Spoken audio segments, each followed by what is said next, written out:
अगर स्ट्रेस को सही तरीके से हैंडल नहीं किया गया तो over the time it creates abnormal behaviour, और अगर एबनॉर्मल बिहेवियर को ओवर द टाइम सही तरीके से हैंडल नहीं किया गया तो it creates a psychological disorder.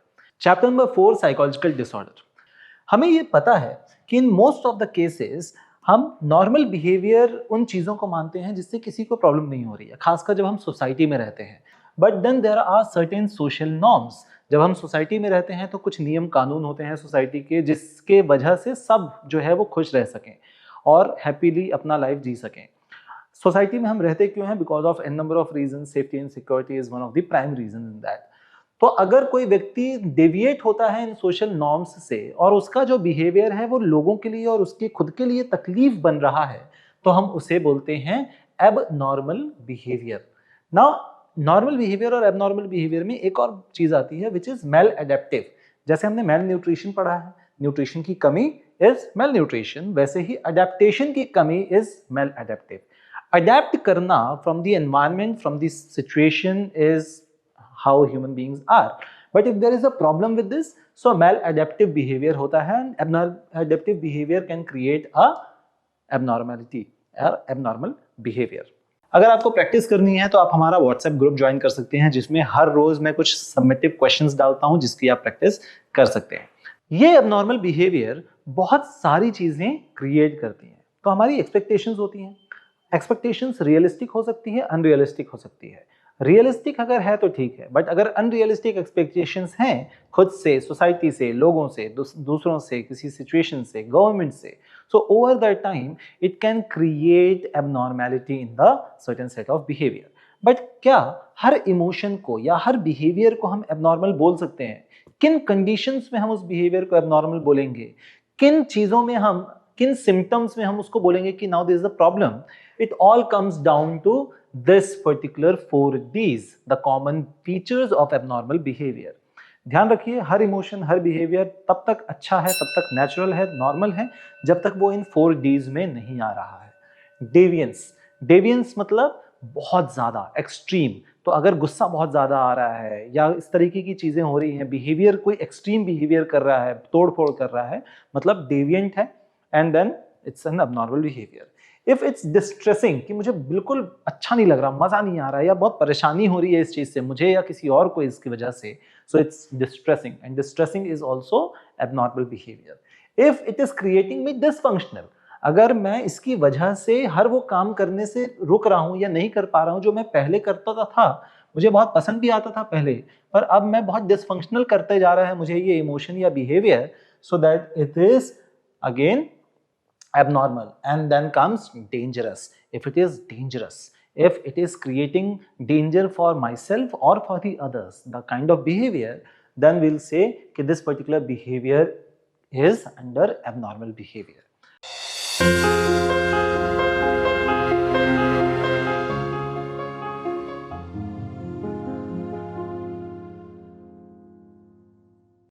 Now, इस एबनॉर्मल बिहेवियर को बनाने के लिए कुछ फैक्टर्स होते हैं। क्या फैक्टर्स होते हैं?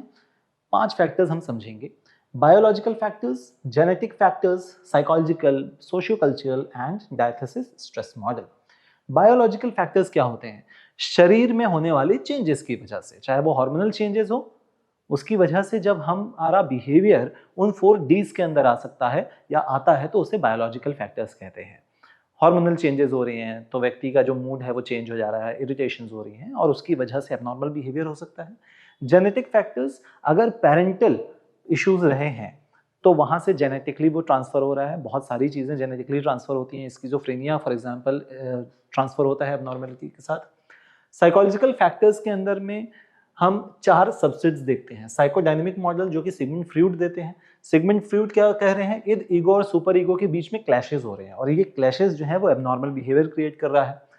Behavioural model, the certain set of behavior that we do over the period of time and we learn these behaviors, है ना, बचपन से लेकर अब तक हमने सिचुएशंस को कैसे हैंडल किया, उससे हम पर्टिकुलर सेट ऑफ बिहेवियर सीख रहे हैं और उस बिहेवियर को हैंडल कर रहे हैं।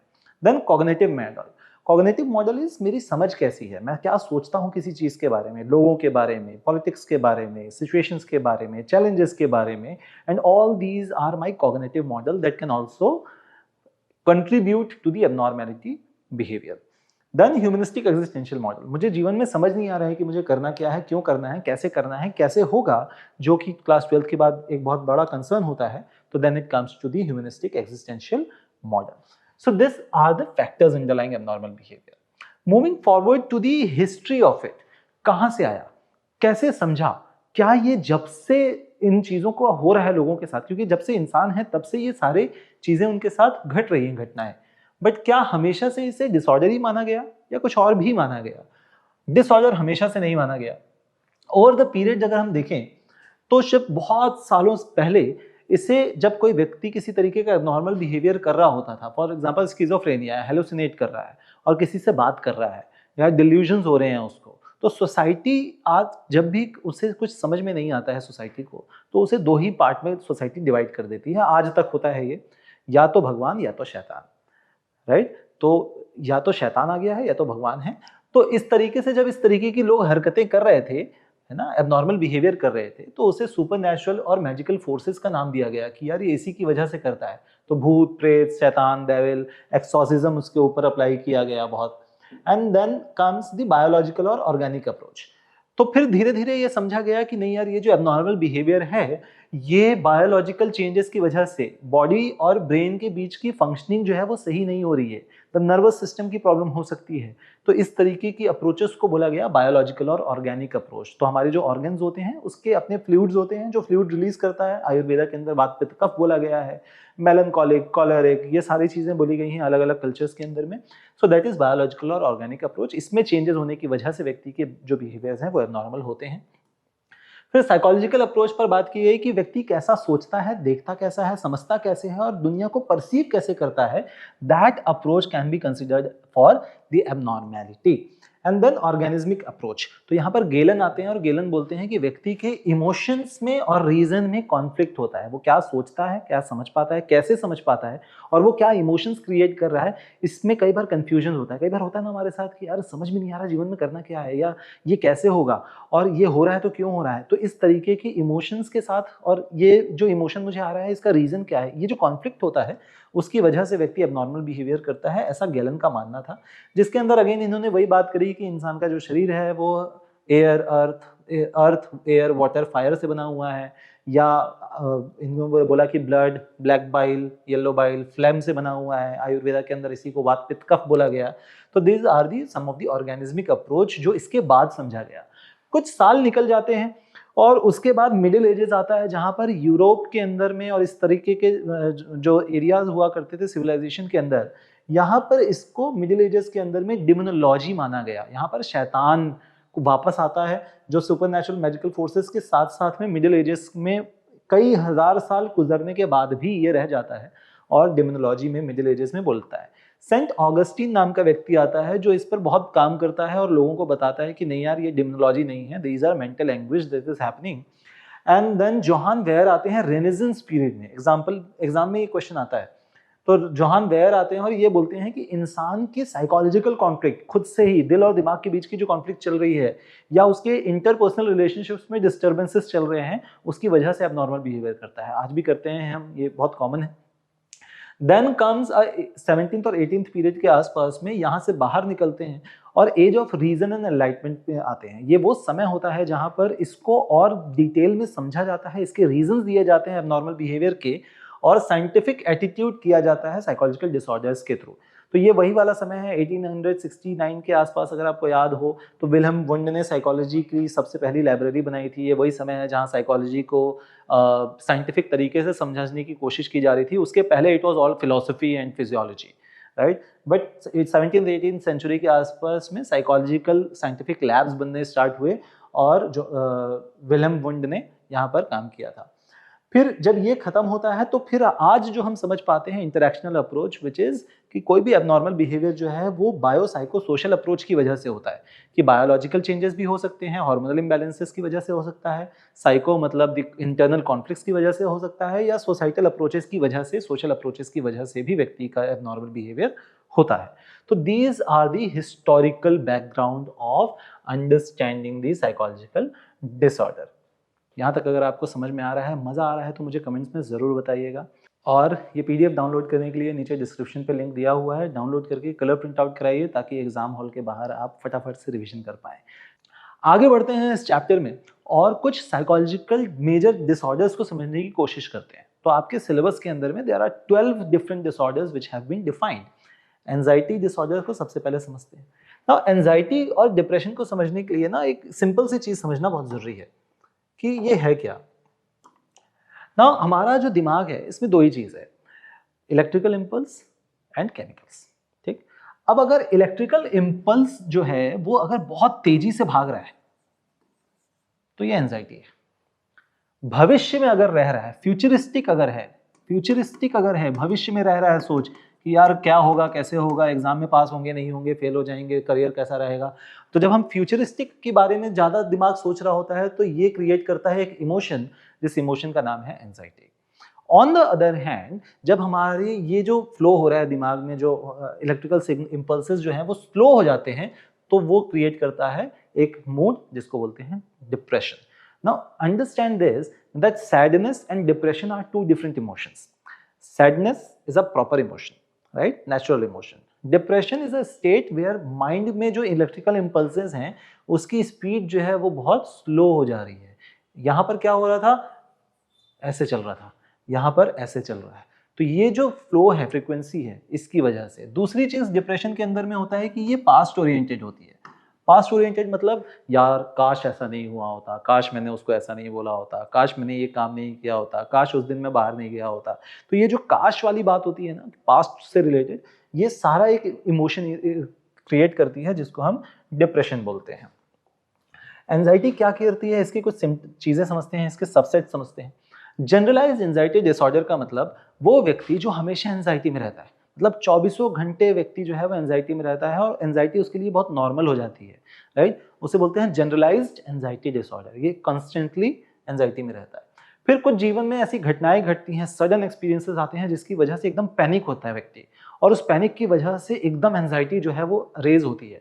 कई बार पैनिक अटैक्स आते हैं। ये सारा जो है पैनिक डिसऑर्डर के अंदर आता है। एकदम सडन कोई एक्टिविटी, घटनाएं घटी जीवन में जिसकी वजह से एकदम पैनिक अटैक्स आने लगे और एंजाइटी होने लगी। देन फोबियाज होता है। फोबियाज मतलब डर होता है, बेसिकली बहुत सारी चीजों का डर होता है व्यक्ति को। नॉर्मली तो मुझे कोई दिक्कत नहीं है, बट जब वो चीज सामने आती है तो इट क्रिएट्स अ फोबिया कि इस चीज का मुझे बहुत डर है। ये अंधेरे का हो सकता है, ये पानी का हो सकता है, डॉग्स का हो सकता है, अकेलेपन का हो सकता है ना, लिफ्ट का होता है कई लोगों को। तो इससे बोलते हैं स्पेसिफिक फोबिया। इसके बाद सोशल फोबिया होता है। सोशल फोबिया क्या बोलता है कि आपको सोसाइटी में जाने से प्रॉब्लम है, लोगों के बीच में जाने से अगर किसी को डर लग रहा है तो सोशल फोबिया है। कई रीजंस हो सकते हैं, पास्ट ट्रॉमा हो सकता है, बायोलॉजिकल रीजंस हो सकते हैं। अगोराफोबिया, कोई भी नई चीज, नई जगह जाने से प्रॉब्लम होना, कि मैं बाकी अपने एरिया में रहने में मेरे को कोई दिक्कत नहीं होती है, बट मैं जब कहीं नई जगह जाता हूँ ना तो मुझे बहुत बेचैनी होने लगती है, घबराहट होने लगती है, मुझे ऐसा लगता है यार ये कैसे होगा, कैसे होगा। इसके भी अगेन बहुत सारे रीजंस हो सकते हैं अगोराफोबिया के। अपब्रिंगिंग हो सकती है, बेसिक चाइल्डहुड हो सकता है, ये सारा अगोराफोबिया के अंदर आएगा। फिर आता है सेपरेशन एंजाइटी डिसऑर्डर। किसी से सेपरेट होने की एक कांस्टेंट एंजाइटी बनी रहती है कि यार 12th के बाद मुझे बहुत सारी चीज़ें करनी है, नए जगह जाना है, नए कॉलेज जाना है, नई चीज़ें करनी है। तो ये क्या कर रहा है, ये मेरे अंदर एक सेपरेशन एंजाइटी कि मैं अलग रहूंगा तो कैसे रहूंगा। ब्रेकअप के बाद सेपरेशन एंजाइटी डिसऑर्डर, माँ बाप से अलग होने के बाद सेपरेशन एंजाइटी डिसऑर्डर, नई जगह जाने के लिए जो डर होता है वो एगोराफोबिया होता है, बट उसके अंदर भी सेपरेशन एंजाइटी डिसऑर्डर्स होते हैं। देन इसके कुछ सिम्टम्स होते हैं कि अगर एंजाइटी हो रही है, दिमाग का जो बहुत रैपिडली दिमाग भाग रहा है, थॉट्स जो हैं वो बहुत रैपिडली भाग रहे हैं, उसकी वजह से हार्ट रेट जो है वो तेज हो जाता है, चक्कर आने लगते हैं, सांस नहीं आती है, डायरिया होता है, भूख कम लगती है, बेहोश होने लगते हैं, शरीर कांपने लगता है, फ्रीक्वेंट यूरिनेशन हो सकता है, नींद नहीं आ रही है, हाथ पैर में पसीने आ रहे हैं। ये सारा जो है एंजाइटी के सिम्टम्स होते हैं। Next is OCD and related disorders, obsessive compulsive disorder. दो शब्द हैं, ऑब्सेशन, कंपल्शन। ऑब्सेशन मतलब कोई थॉट मेरे दिमाग से अब जा ही नहीं रही है, कंपल्शन मतलब बार बार वो करने की इच्छा जा रही है। और अगर इन दोनों को ऐड कर दिया जाए तो कोई बात जो दिमाग से जा नहीं रही है और वो मुझे ट्रिगर भी कर रही है to act in a certain way, बार बार बार बार। So this is OCD, obsessive compulsive disorder. चीजों को घर में अपनी जगह पर रखने का जो आपको बार बार फील होता है, that might not be OCD, right. कई बच्चे आते हैं बोलते हैं कि सर मुझे चीज़ों को सही जगह पे रखना है, मेरे को ओसीडी तो नहीं है। That might not be OCD, that might be your discipline, right. But OCD is a long term problem, और ये बार बार हाथ धोना, ताला चेक करना बार बार कि लगा है या नहीं लगा है, चीज़ें सही जगह पे रखी है या नहीं, और इसकी वजह से आप बाकी एक्टिविटीज़ में बहुत फर्क पड़ रहा है। These are OCDs. Types of OCD होती है 3 तरीके की। होर्डिंग डिसऑर्डर, चीज़ों को इकट्ठा करना, इसका डिसऑर्डर होता है कि हर चीज़ ला ला के वो बंदा जो है वो अपने कमरे में इकट्ठा करते जा रहा है, तो उस ये प्रॉब्लम है। ट्रिकोलेटोमानिया इज स्किन पुलिंग डिसऑर्डर, जहां पर व्यक्ति एंजाइटी में रहता है ना, तो वो कंटिन्यूसली जो है वो अपने ऐसे स्किन को पुल करता रहता है, खासकर ये वाली स्किन्स को जो नाखूनों के पास होती है। और फिर एक्सकोरिएशन, जहां पर व्यक्ति जब एंजाइटी में होता है तो अपने बाल खींचता है, नोच नोच के तोड़ने लगता है बाल को। तो आपने अगर द बॉयज नाम का एपिसोड देखा होगा तो उसमें आपको ये मिलेगा, एक्सकोरिएशन का एक केस देखने को मिलता है वहां पर। फिर आते हैं trauma and stress related disorder. Trauma क्या है? सडनली जीवन में ऐसी घटना घट जाना जिसको मैंने एक्सपेक्ट नहीं किया था, और उस इवेंट के बाद पूरा जीवन बदल जाना, और बार बार वही इवेंट जो है वो दिमाग में आना, इसे बोलते हैं ट्रॉमा। ट्रॉमा की वजह से एक प्रॉब्लम होती है जिसको बोलते हैं PTSD, post traumatic stress disorder. तो ट्रॉमा वाला इवेंट तो एक बार हुआ, खत्म हो गया, बट 6 महीने बाद, साल भर बाद भी वही ट्रॉमेटिक इवेंट की वजह से मैं आज अपना फंक्शनिंग सही नहीं कर पा रहा हूँ, डिसफंक्शनल हो गया हूँ, तो this is PTSD, post traumatic stress disorder, right. तो पीटीएसडी के सिम्टम्स क्या होते हैं? ये पीटीएसडी के सिम्टम्स क्या होते हैं? रिकरेंट ड्रीम्स होते हैं, बार बार ड्रीम्स आते हुए उसी चीज के, उसी ट्रॉमेटिक इवेंट के। फ्लैशबैक्स आते हैं बार बार दिमाग में, नींद में, सपनों में। कंसंट्रेशन खराब हो जाता है और इमोशनली व्यक्ति ओवर द टाइम नम होने लगता है।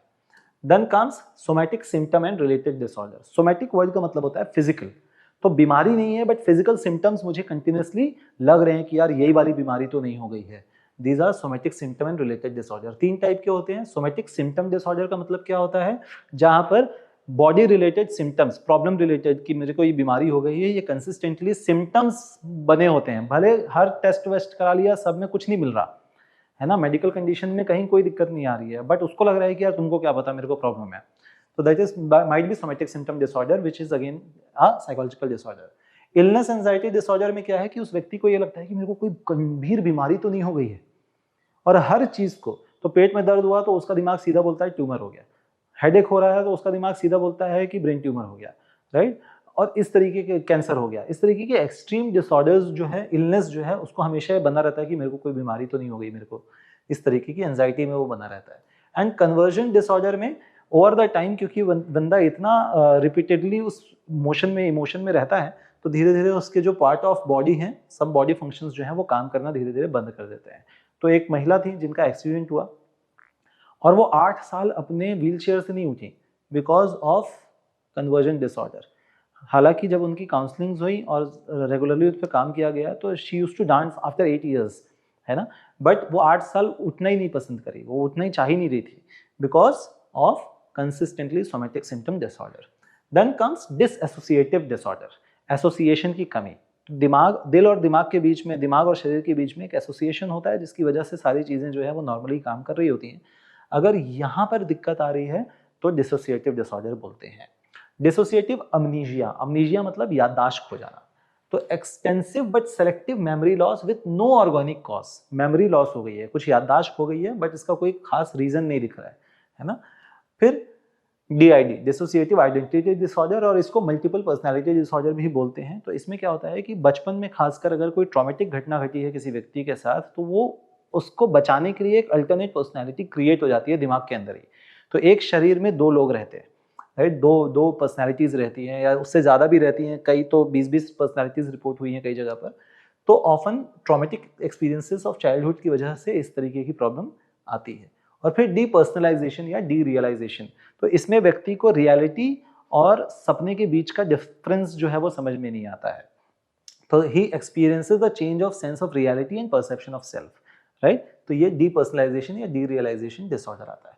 फिर आते हैं उस टॉपिक पे जो बहुत कॉमन, बहुत वायरल टॉपिक है जिसको डिप्रेशन बोला जाता है। आज बच्चे आते हैं, सर आपने बच्चे का हमारे सेक्शन चेंज कर दिया, पेरेंट आते हैं कि आपने सेक्शन चेंज कर दिया, वो 2 दिन से कुछ खाया नहीं है, डिप्रेशन में चला गया है। That's not depression, that's sadness, and sadness is a consistently common emotion and everyone needs to understand or learn how to adjust that particular emotion in life.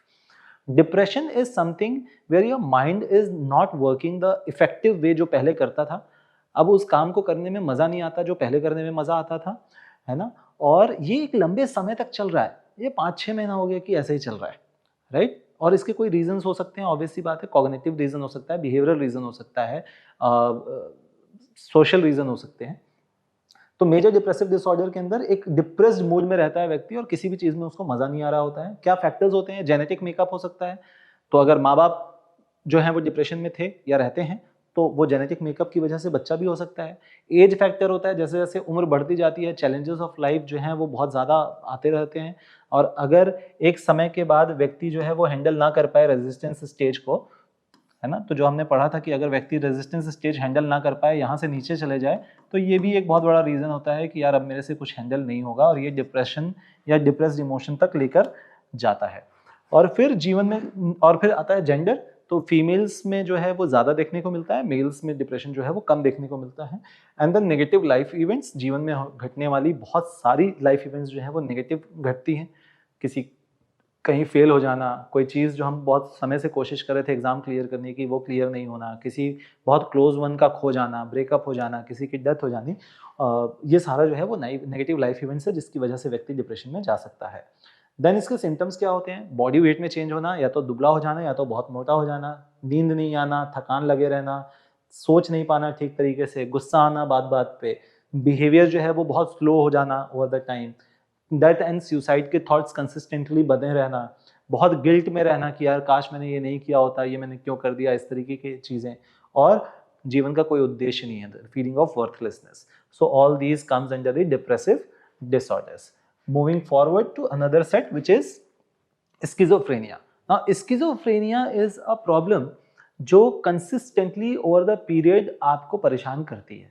ये वो प्रॉब्लम है, हालांकि ये सारी प्रॉब्लम को आपको बैलेंस करना होता है। डिसऑर्डर्स लिखा हुआ है ना यार, डिसीज नहीं लिखा हुआ। डिसऑर्डर का मतलब क्या है? Things are not in order, and if worked properly you can bring it into order. Your life को आप अपने ऑर्डर में ले आएंगे, जैसे आप अपने आप लाइफ को ऑर्डर में लाएंगे तो चीज़ें ऑटोमेटिकली बैलेंस चलेंगी, राइट? तो स्किज़ोफ्रेनिया के अंदर में हम देखते हैं कि 3 चीजें देखने को मिलती है: positive symptoms, negative symptoms and psychomotor symptoms. इसको ऐसा समझो आप। पॉजिटिव सिम्टम्स का क्या मतलब हो रहा है? स्किज़ोफ्रेनिया के अंदर में पॉजिटिव सिम्टम्स का मतलब होता है कि जो अगर ये नेचुरल है, नॉर्मल है, ठीक है, जो थॉट्स जिस तरीके के आने चाहिए दिमाग में, अगर ये नेचुरल है तो पॉजिटिव सिम्टम्स मतलब ज्यादा आ रहा है, नेचुरल से ज्यादा आ रहा है। तो अब आप डिल्यूजन हो सकता है, फॉर्मल थॉट डिसऑर्डर हो सकता है, हेलुसिनेशंस हो सकते हैं। तो ये क्या कर रहा है?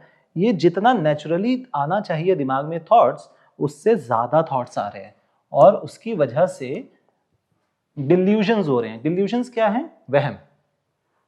तो किस किस चीज का वहम हो सकता है? कि कोई मेरा पीछा कर रहा है, डिल्यूजन ऑफ परसिक्यूशन, सब मुझे ही रिफर कर रहे हैं, मेरे बारे में ही कोई सब बात कर रहे हैं, हमेशा दिमाग जो है उसी तरफ देख रहा है कि यार ये भी मेरे बारे में बात कर रहा है, वो भी मेरे बारे में बात कर रहा है। Delusions of reference, delusions of grandeur, जहां पर व्यक्ति को सुपर नेचुरल पावर है उसके पास, ऐसा लग सकता है, और मेरे को कंट्रोल कर रहा है कोई और, मैं जो कर रहा हूँ ये मैं नहीं कर रहा हूँ, कोई और मेरे को कंट्रोल कर रहा है, इस तरीके की थॉट्स आना डिल्यूजन्स हो सकते हैं। ये हम सबके साथ होता है until and unless it's following the 4 Ds, तो आप नेचुरल एंड नॉर्मल मान सकते हो अपने आप को। फॉर्मल थॉट डिसऑर्डर में क्या होता है? थॉट्स जो आने चाहिए वो वैसे थॉट्स आ नहीं रहे हैं, and there is a consistently breakdown, loosening of association. बात अभी कुछ और कर रहे हैं, साइकोलॉजी पढ़ाते पढ़ाते चले जा रहे हैं पॉलिटिक्स के अंदर में, और वहीं रह जा रहे हैं। तो ये फॉर्मल थॉट जो है लूजनिंग ऑफ एसोसिएशन, इसका एक सिम्टम है। नियोलॉजिज्म एंड परसिवरेशन, नए शब्द बना देना, नई बातें बना देना, कुछ बोल देना, है ना, तो थॉट्स नहीं आ रहे हैं इसलिए व्यक्ति कुछ भी मिसअलाइंड हो जा रहा है, डीरेल हो जा रहा है। परसिवरेंस मतलब बना हुआ है उसी में और वो भटकने ही नहीं चाह रहा, उससे आप कितनी भी बात कर लो, वो रहा नहीं, जो मैं कर रहा हूँ वही सही है ना, तो उसके थॉट्स सही नहीं आ रहे हैं। फिर होता है हेलुसिनेशंस। तो ये अगर वहम है, डिल्यूजन्स अगर वहम है, तो हेलुसिनेशंस क्या है? भ्रम। भ्रम और वहम में क्या डिफरेंस है? वहम दिमाग का खेल है, भ्रम में मुझे रियलिटी लगती है। तो भ्रम में हमारे जो सेंसेस हैं, ये हमारे 5 सेंसेस होते हैं, 5 सेंसेस जो हैं वो उसमें डिस्टर्बेंस होता है। तो अगर मुझे ज्यादा सुनाई दे रहा है, वो चीजें सुनाई दे रही हैं जो किसी और को सुनाई नहीं दे रही हैं, जो नेचुरल से या नॉर्मल से, जो हमने समझा था कि नेचुरल से नॉर्मल से ऊपर है, ये पॉजिटिव सिम्टम्स हैं। तो यहाँ पर मुझे ज्यादा सुनाई दे रहा है जो चीजें हैं ही नहीं। मुझे ऐसा लग रहा है मेरे बॉडी में कुछ चल रहा है जो कि रियलिटी में है नहीं, किसी और को नहीं दिख रहा है पर मुझे ही लग रहा है कि सांप चल रहा है फॉर एग्जांपल बॉडी के अंदर में, राइट। तो ये सोमेटिक सिम्टम्स हो गया। टच में अगर मुझे अचानक से गर्म लगने लग जाए कि बॉडी जल रही है या बहुत ठंडा लग रहा है जबकि रियलिटी ऐसी नहीं है, तो ये टच का हेलुसिनेशंस हैं। मुझे वो चीज़ें दिखाई दे रही हैं जो कि और किसी को दिखाई नहीं दे रही हैं, कोई व्यक्ति दिखाई दे रहा है, कोई चीज़ दिखाई दे रही है, एक डर क्रिएट कर रहा है, तो that is visual hallucinations. Gustatory, मुझे ऐसी चीज़ों का टेस्ट जो है वो डिफरेंट आ रहा है, बाकी सबको सही आ रहा है, मुझे ऐसा लग रहा है कि मेरे हर चीज़ में किसी ने जहर मिला दिया, हर चीज़ में जहर का टेस्ट आ रहा है फॉर एग्जाम्पल, तो गस्टेटरी हो गया। और ऑल्फैक्टरी मतलब स्मेल। तो यहाँ पे हमारे 5 सेंसेस यूज हो रहे हैं और उन 5 सेंसेस जो हैं वो मिलकर भ्रम क्रिएट कर रहे हैं, वो चीज़ें दिखा रहे हैं जो कि रियलिटी में एग्जिस्ट नहीं करती हैं। फिर आता है नेगेटिव सिम्टम्स। तो अगर ये नेचुरल है, तो अगर ये नेचुरल है, ये पॉजिटिव सिम्टम्स हैं, नेगेटिव सिम्टम्स यहाँ है। अब नेगेटिव सिम्टम्स में क्या हो रहा है कि दिमाग नेचुरल से या नॉर्मल से कम काम कर रहा है, ठीक। तो इसमें 4 चीजें देखने को मिलती हैं। पॉवर्टी ऑफ स्पीच, शब्द नहीं आ रहे हैं बोल पाने के लिए, जितना बोल पाना था वो नहीं बोल पा रहा है व्यक्ति, उसको समझ ही नहीं आ रहा है कि क्या बोलना चाहिए क्या नहीं बोलना चाहिए, शब्द नहीं आ रहे हैं, स्पीच में कमी आ रही है, डिरेल हो रहा है, तो एलॉगिया है, राइट। फिर ब्लंटेड इफेक्ट, इमोशंस जो है वो ब्लंट हो गए। अगर किसी की खुशी में खुश होना था, खुशी नहीं आ रही है, दुख होना था, दुख नहीं आ रहा है। तो ब्लंटेज इफेक्ट में इमोशंस जो हैं वो डाउन हो जाते हैं।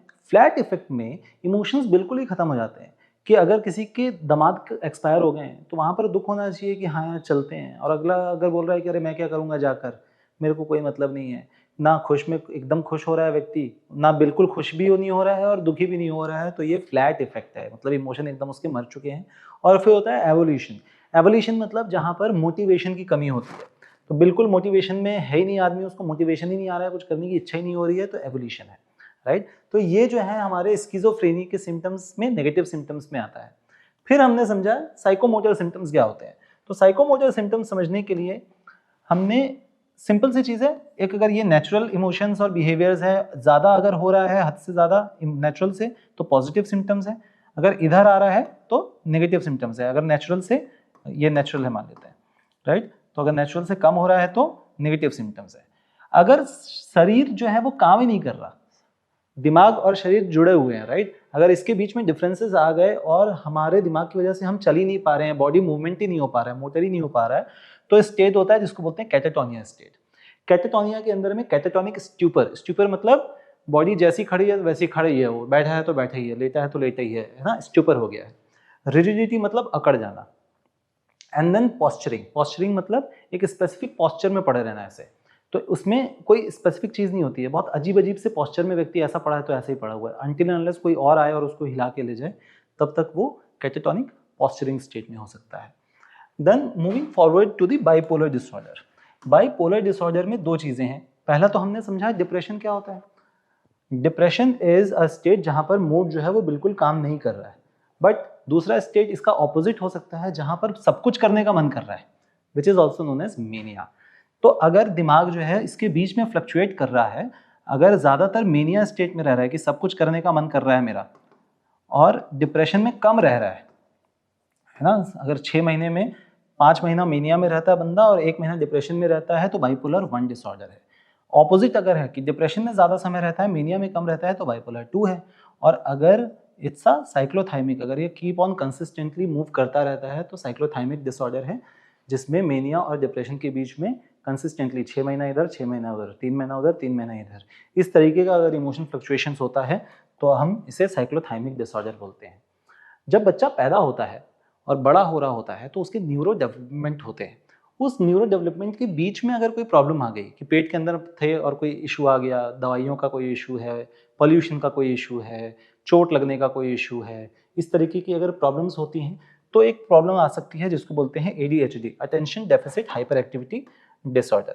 इसमें क्या हो सकता है कि व्यक्ति अटेंटिव नहीं हो पाता, उसका दिमाग जो है वो अटेंशन ला ही नहीं पाता, उसको अटेंटिवनेस में बड़ी दिक्कत आती है और बहुत हाइपर एक्टिव होता है ना, कि इधर उधर भागता रहेगा, एक जगह टिकेगा नहीं, उसके दिमाग में चीज़ें एक जगह रुकेंगी नहीं, तो हाइपर एक्टिव होता है। तो ADHD का केस होता है, बहुत सारे लोग हैं ADHD में, बहुत अच्छा काम भी करते हैं ये, राइट। फिर आता है ऑटिज्म स्पेक्ट्रम डिसऑर्डर। इसमें व्यक्ति को अगेन न्यूरो डेवलपमेंटल के अंदर में आता है ऑटिज्म, तो सोशल इंटरेक्शंस में और कम्युनिकेशंस में इसको दिक्कत आती है, किसके सामने कब क्या बोलना है इनको समझ में नहीं आता है, कभी भी कुछ भी बोल देते हैं किसी के भी सामने। इंटेलेक्चुअल डिसेबिलिटी आती है, अगर IQ जो है 70 से नीचे आ रहा है तो इसकी अडेप्टेबिलिटी में दिक्कत आती है बिहेवियर में, तो इंटेलेक्चुअल डिसेबल है। और फिर स्पेसिफिक लर्निंग डिसेबिलिटी की कोई पर्टिकुलर चीज को पढ़ पाने में या सीख पाने में दिक्कत आती है। डिफिकल्टी इन परसीविंग और processing information effectively and accurately, चीज़ों को परसीव करना, समझ पाना और सही तरीके से प्रोसेस कर पाने में दिमाग जो है वो वैसा काम नहीं करता है। तो this is neuro developmental disorder. फिर आगे बढ़ते हैं और समझते हैं तो disruptive impulse control and conduct disorder. Disruptive मतलब तोड़फोड़, कंडक्ट मतलब हरकतें, और इम्पल्स कंट्रोल मतलब एकदम से कुछ करने की इच्छा आ रही है, इम्पल्स आ रहा है और उसको कंट्रोल नहीं कर पा रहा है बच्चा। तो जनरली ये बचपन में ज़्यादा देखने को मिलता है, ओवर द टाइम हालांकि ये कंसिस्टेंट रहता ही है। ऑपोजिशनल डिफाइंड डिसऑर्डर, दूसरों की बात नहीं मानना, जो भी ऑपोजिट में अगर बोलेगा कि तुम ऐसा बोलोगे तो मैं ये तो बिल्कुल नहीं करूंगा, this are oppositional defined disorder. As appropriate amounts में स्टर्वनेस है, इरिटेशन बहुत ज़्यादा है, डिफाइंट है मतलब बिल्कुल एक्सट्रीम है कि तोड़फोड़ कर रहा है और चीज़ें इधर उधर कर रहा है, डिसओबीडियंट है और तोड़फोड़ में ज़्यादा विश्वास रखता है बच्चा। कंडक्ट डिसऑर्डर मतलब हरकतें अगर उसकी जो है एज अप्रोप्रिएट नहीं है, तो 10 साल का बच्चा है पर उसकी हरकतें 15 साल की हैं तो प्रॉब्लम है। एटीट्यूड्स जो फैमिली के एक्सपेक्टेशंस को वायलेट करे, सोसाइटी के नॉर्म्स को वायलेट करे, पर्सनल और प्रॉपर्टी राइट्स दूसरों की और अपनी प्रॉपर्टीज को जो है उसको नुकसान पहुंचा रहा हो, तो कंडक्ट डिसऑर्डर है। 4 टाइप के होते हैं, वर्बल एग्रेशन चिल्लाना, गुस्सा करना, हल्ला करना, गालियां देना, फिजिकल एग्रेशन झापड़ मारना, धकेलना, हॉस्टाइल एग्रेशन चोट लगाने की भावना से मारना, और proactive aggression.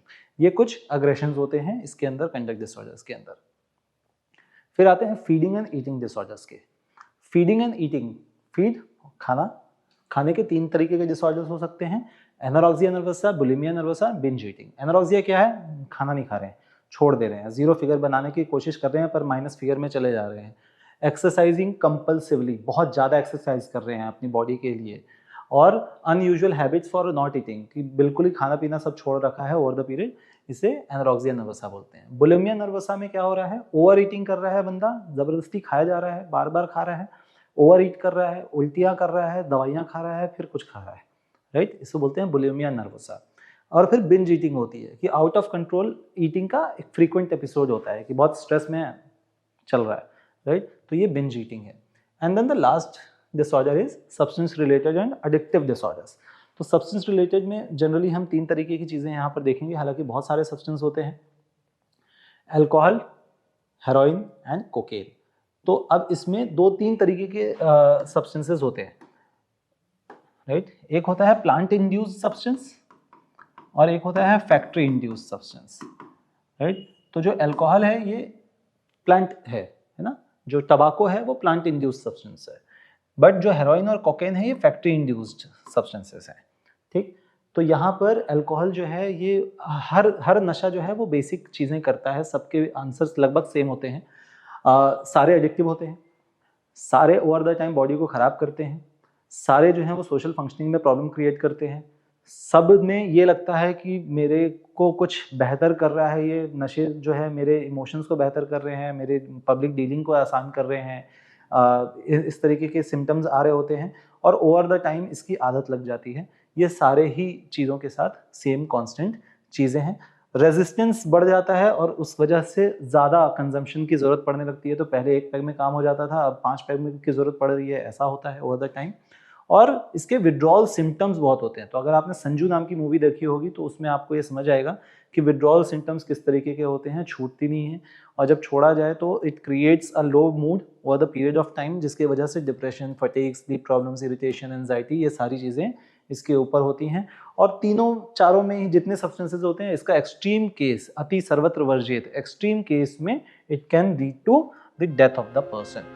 So this ends our chapter number 4, which is psychological disorder. Keep learning. Have a clarity.